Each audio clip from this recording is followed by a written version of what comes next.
মৃত্যুর মুখে দীপাকে দেখে দীপার প্রাণ বাঁচাতে দীপাকে নিয়ে হসপিটালে ছুটে গেল সূর্য। হ্যাঁ বন্ধুরা, অনুরাগের ছোঁয়া ধারাবাহিকের আগামী পর্বতে আমরা ঠিক এমনটাই দেখতে চলেছি। দীপা আর সূর্য হাজার চেষ্টা করেও এক হতে পারছে না, কারণ এই সব কিছুর মূলে রয়েছে সোনা, উর্মি এবং কুন্তলা। সোনা তো না বুঝে সবটা করছে, তবে উর্মি ইচ্ছে করেই সবটা করছে, যাতে করে দীপা আর কোনোদিনই সেনগুপ্ত বাড়িতে না ফিরতে পারে। দীপা সূর্য যাতে কোনোদিনই এক না হয়, এজন্য সূর্যকে বারবার ভুল ওষুধ খাওয়াচ্ছে উর্মি। সূর্যের জীবন থেকে দীপাকে চিরতরে মুছে দিচ্ছে। এদিকে সূর্য তো যখনই ওষুধ চাগায় তখনই সবটা ভুলে বসে।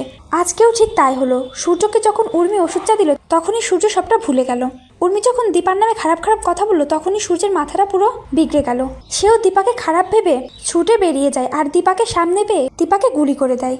এদিকে দীপা তো মৃত্যুর মুখে ঢলে পড়েও বারবার ডাক্তারবাবু বলেই ডাকতে থাকে। যে ডাকটা শোনার পর সূর্যের মনে পড়ে যায় সে তার ভালোবাসাকে মেরে ফেললো। সূর্য চিৎকার করে বলে ওঠে, না, এটা হতে পারে না, দীপার কিছু হতেই পারে না। অন্যদিকে সোনারূপা তো কান্নায় ভেঙে পড়ে মায়ের এমন অবস্থা দেখে। সোনা সূর্যের দিকে আঙুল তুলে বলে, বাবা তুমি এটা কি করলে, মাকে মেরে ফেললে। সূর্য তখন বলে, না, আমি তোমাদের মায়ের কিচ্ছু হতে দেবো না। এই বলে তাড়াহুড়ো করে দীপাকে হসপিটালে নিয়ে ছুটে যায় সূর্য, আর বলতে থাকে, দীপা আমি তোমাকে ঠিক সুস্থ করে তুলবো, তুমি আমাকে এভাবে ছেড়ে যেতে পারো না।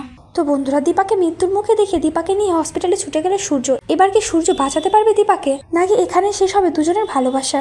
তোমাদের ঠিক কি মনে হয় কমেন্ট করে জানিয়ে দাও তোমাদের মতামতটি। চ্যানেলে নতুন হয়ে থাকলে অবশ্যই চ্যানেলটি সাবস্ক্রাইব করে রাখবে।